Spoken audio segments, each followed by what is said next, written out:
Hello everyone. Once again, you are welcome to my channel Education Simplified by OCDC. This is Vinod Kumar Garg. ਇਸ video ਵਿੱਚ ਆਪਾਂ ਗੱਲ ਕਰਨ ਜਾ ਰਹੇ ਹਾਂ ਸੂਖਮ ਜੀਵਾਂ ਦਾ ਮਨੁੱਖ ਦੀ ਭਲਾਈ ਵਿੱਚ ਰੋਲ, ਮਤਲਬ role of microorganism in human welfare. Okay, so ਇਹ ਵੀਡੀਓ ਹੈ ਵਾਰਡ ਅਟੈਂਡੈਂਟ ਐਗਜ਼ਾਮ ਦੀ ਤਿਆਰੀ ਕਰ ਰਹੇ ਵਿਦਿਆਰਥੀਆਂ ਵਾਸਤੇ, ਨਾਲ ਹੀ +1+2 ਬਾਇਓਲੋਜੀ ਦੇ ਸਟੂਡੈਂਟਸ ਵਾਸਤੇ ਤੇ ਜੋ ਉਮੀਦਵਾਰ ਮਾਸਟਰ ਕਾਡਰ 2020 ਦੀ ਤਿਆਰੀ ਕਰ ਰਹੇ ਨੇ ਉਹਨਾਂ ਦੇ ਲਈ। ਸੋ ਇਸ ਵੀਡੀਓ 'ਚ ਆਪਾਂ ਗੱਲ ਕਰਾਂਗੇ ਕਿ ਮਾਈਕਰੋ ਆਰਗੇਨਿਜ਼ਮ ਦਾ ਹਿਊਮਨ ਦੀ ਹੈਲਥ ਵਿੱਚ ਕੀ ਰੋਲ ਹੈ। ਤਾਂ ਸਭ ਤੋਂ ਪਹਿਲਾਂ ਤੁਹਾਨੂੰ ਪਤਾ ਹੋਣਾ ਚਾਹੀਦਾ ਕਿ ਮਾਈਕਰੋ ਆਰਗੇਨਿਜ਼ਮ ਹੁੰਦੇ ਕੀ ਨੇ। ਸੋ ਮਾਈਕਰੋ ਆਰਗੇਨਿਜ਼ਮ ਹੁੰਦੇ ਨੇ ਜਿਹੜੇ ਕਿ ਬਹੁਤ ਹੀ ਛੋਟੇ ਜੀਵ ਜਿਨ੍ਹਾਂ ਨੂੰ ਮਾਈਕਰੋਸਕੋਪ ਦੀ ਮਦਦ ਤੋਂ ਬਿਨਾਂ ਆਪਾਂ ਨਹੀਂ ਦੇਖ ਸਕਦੇ, ਤਾਂ ਆਪਾਂ ਉਹਨੂੰ ਮਾਈਕਰੋ ਆਰਗੇਨਿਜ਼ਮ ਕਹਿੰਦੇ ਆ। ਠੀਕ ਹੈ ਜੀ।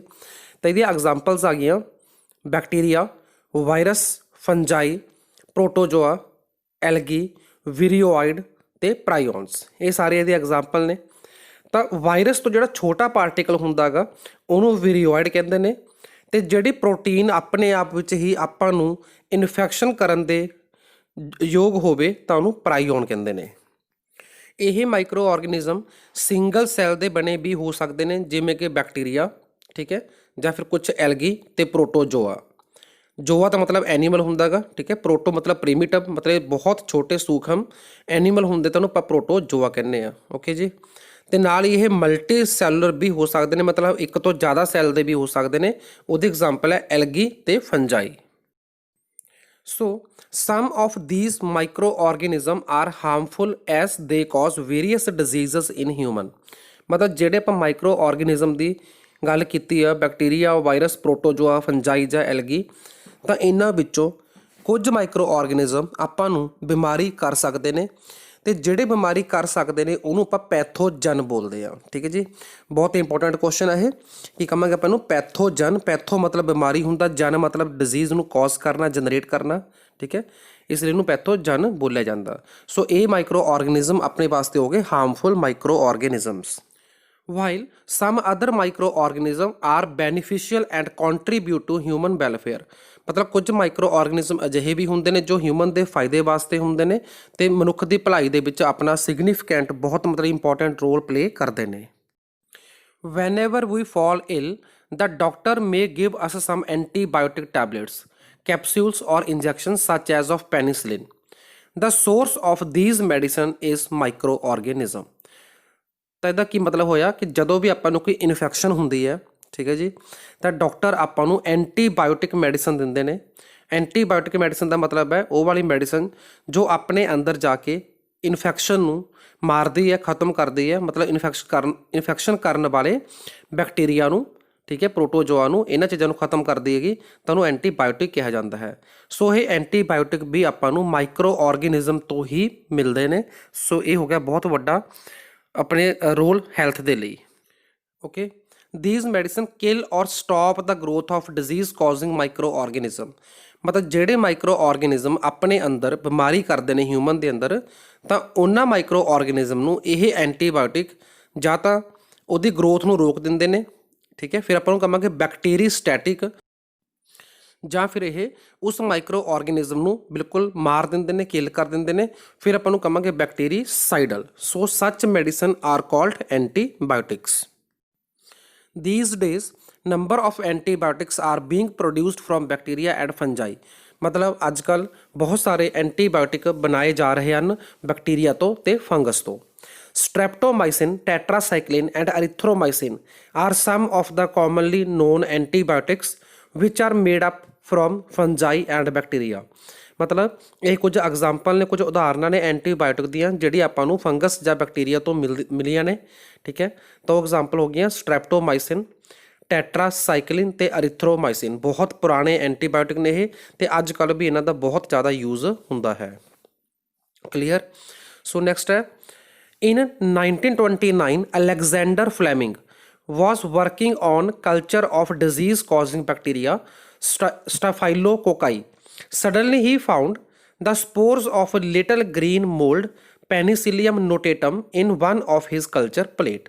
ਮਤਲਬ ਕੀ ਹੋਇਆ ਕਿ 1929 ਦੇ ਵਿੱਚ ਅਲੈਗਜ਼ੈਂਡਰ ਫਲੈਮਿੰਗ ਨਾਮ ਦਾ ਇੱਕ ਵਿਗਿਆਨੀ ਇੱਕ ਆਪਦਾ ਪ੍ਰਯੋਗ ਕਰ ਰਿਹਾ ਸੀ ਤੇ ਉਹ ਪ੍ਰਯੋਗ ਕਰ ਰਿਹਾ ਸੀ ਸਟੈਫਾਈਲੋਕੋਕਸ ਨਾਮ ਦੇ ਬੈਕਟੀਰੀਆ ਦੇ ਉੱਪਰ।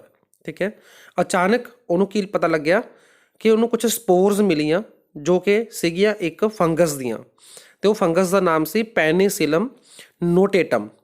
ਤਾਂ ਉਹਨੂੰ ਬੈਕਟੀਰੀਆ ਦੀਆਂ ਕਲਚਰ ਪਲੇਟ, ਜਿਹੜੀ ਪਲੇਟ ਦੇ ਵਿੱਚ ਬੈਕਟੀਰੀਆ ਗਰੋ ਕੀਤਾ ਸੀ, ਉਸ ਪਲੇਟ ਦੇ ਵਿੱਚ ਇਸ ਫੰਗਸ ਦੀਆਂ ਸਪੋਰ ਮਿਲੀਆਂ। ਤੇ ਨਾਲ ਹੀ ਉਹਨੇ ਕੀ ਦੇਖਿਆ, he observed the presence of mould prevented the growth of bacteria. In fact it also killed many of these bacteria. ਤਾਂ ਇਹਦਾ ਮਤਲਬ ਕੀ ਹੋਇਆ ਕਿ ਉਸ ਵਿਗਿਆਨੀ ਨੇ, ਮਤਲਬ ਅਲੈਗਜ਼ੈਂਡਰ ਫਲੈਮਿੰਗ ਨੇ ਦੇਖਿਆ ਕਿ ਜਿੱਥੇ ਜਿੱਥੇ ਇਹ ਪੈਨੀਸਿਲੀਅਮ ਨੋਟੇਟਮ ਨਾਮ ਦੀ ਫੰਗਸ ਗਰੋ ਕਰ ਰਹੀ ਸੀ, ਉਸ ਨੇ ਬੈਕਟੀਰੀਆ ਦੀ ਗਰੋਥ ਨੂੰ ਰੋਕਤਾ ਤੇ ਕੁਝ ਬੈਕਟੀਰੀਆ ਨੂੰ ਮਾਰ ਵੀ ਦਿੱਤਾ।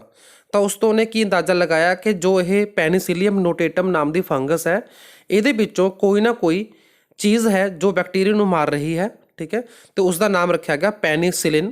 ਸੋ ਇਹ ਪਹਿਲਾ ਐਂਟੀਬਾਇਓਟਿਕ ਸੀ ਜਿਹੜਾ ਆਪਾਂ ਨੂੰ ਮਿਲਿਆ ਸੀ। ਠੀਕ ਹੈ ਜੀ, ਤਾਂ ਇਹ ਬਹੁਤ ਇੰਪੋਰਟੈਂਟ ਕੁਐਸਚਨ ਬਾਰ-ਬਾਰ ਪੁੱਛਿਆ ਜਾਂਦਾ ਐਗਜ਼ਾਮ ਦੇ ਵਿੱਚ ਕਿ ਫਸਟ ਐਂਟੀਬਾਇਓਟਿਕ ਕਿਹੜਾ ਸੀ, ਤਾਂ ਆਨਸਰ ਆਏਗਾ ਪੈਨੀਸਿਲਿਨ। ਕਿਹਨੇ ਬਣਾਇਆ ਸੀ, ਤਾਂ ਅਲੈਗਜ਼ੈਂਡਰ ਫਲੈਮਿੰਗ ਨੇ ਇਹਦੀ ਡਿਸਕਵਰੀ ਇਹ ਕੀਤੀ ਸੀਗੀ। ਠੀਕ ਹੈ ਜੀ, ਕਰ ਕੁਝ ਹੋਰ ਰਿਹਾ ਸੀ ਉਹ ਐਕਸਪੈਰੀਮੈਂਟ, ਬਟ ਸਡਨਲੀ ਇਹ ਜਿਹੜੀ ਹੈਗੀ ਰਿਸਰਚ ਹੋ ਗਈ ਸੀ। So these antibiotics have greatly improved our capacity to treat deadly diseases। ਮਤਲਬ ਇਸ ਐਂਟੀਬਾਇਓਟਿਕ ਦੀ ਮਦਦ ਨਾਲ ਆਪਾਂ ਬਹੁਤ ਸਾਰੀਆਂ ਬਿਮਾਰੀਆਂ ਨੂੰ ਠੀਕ ਕਰਨ ਦੇ ਵਿੱਚ ਸਮਰੱਥ ਹੋ ਚੁੱਕੇ ਹਾਂ। ਠੀਕ ਹੈ, ਜਿਵੇਂ ਕਿ plague, whooping cough, diphtheria, leprosy. ਇਹ ਉਹ ਬਿਮਾਰੀਆਂ ਨੇ ਜਿਹੜੀਆਂ ਬਹੁਤ ਜ਼ਿਆਦਾ ਡੈਡਲੀ ਨੇ, ਬਹੁਤ ਖਤਰਨਾਕ ਸੀਗੀਆਂ। ਤਾਂ ਅੱਜ ਕੱਲ੍ਹ ਇਹਨਾਂ ਵਿੱਚੋਂ ਬਹੁਤ ਸਾਰੀ ਬਿਮਾਰੀਆਂ ਦੇ ਉੱਪਰ ਕਾਬੂ ਪਾਇਆ ਜਾ ਚੁੱਕਿਆ ਹੈਗਾ ਜਸਟ ਐਂਟੀਬਾਇਓਟਿਕ ਦੀ ਮਦਦ ਨਾਲ। ਠੀਕ ਹੈ ਜੀ, ਤਾਂ ਪਲੇਗ ਜਿਹੜੀ ਬਿਮਾਰੀ ਹੈਗੀ ਆ ਇਹ ਚੂਹਿਆਂ ਤੋਂ ਫੈਲਦੀ ਸੀਗੀ। ਹੂਪਿੰਗ ਕਫ ਇੱਕ ਤਰ੍ਹਾਂ ਦੀ ਖਾਂਸੀ ਹੁੰਦੀ ਹੈ, ਤੇ ਲੈਪਰੋਸੀ ਜਿਹੜੀ ਹੈਗੀ ਉਹ ਇੱਕ ਤਰ੍ਹਾਂ ਦੀ ਕੋਹੜ ਦੀ ਬਿਮਾਰੀ ਜਿਹਨੂੰ ਆਪਾਂ ਕਹਿੰਦੇ ਆ, ਉਹਨੂੰ ਲੈਪਰੋਸੀ ਕਿਹਾ ਜਾਂਦਾ ਗਾ। ਸੋ ਇਹ ਸਾਰੀ ਬਿਮਾਰੀਆਂ ਨੂੰ ਆਪਾਂ ਲਗਭਗ ਓਵਰਕਮ ਕਰ ਚੁੱਕੇ ਆ, ਇਹਦੇ ਉੱਪਰ ਕਾਬੂ ਪਾ ਚੁੱਕੇ ਆ ਕਿ ਐਂਟੀਬਾਇਓਟਿਕ ਦੀ ਹੈਲਪ ਨਾਲ। ਐਂਟੀਬਾਇਓਟਿਕਸ ਟੇਕਨ ਅਨਨੈਸੈਸਰਲੀ ਮੇ ਕਿਲ ਦਾ ਬੈਨੀਫਿਸ਼ੀਅਲ ਬੈਕਟੀਰੀਆ ਇਨ ਦਾ ਬੋਡੀ।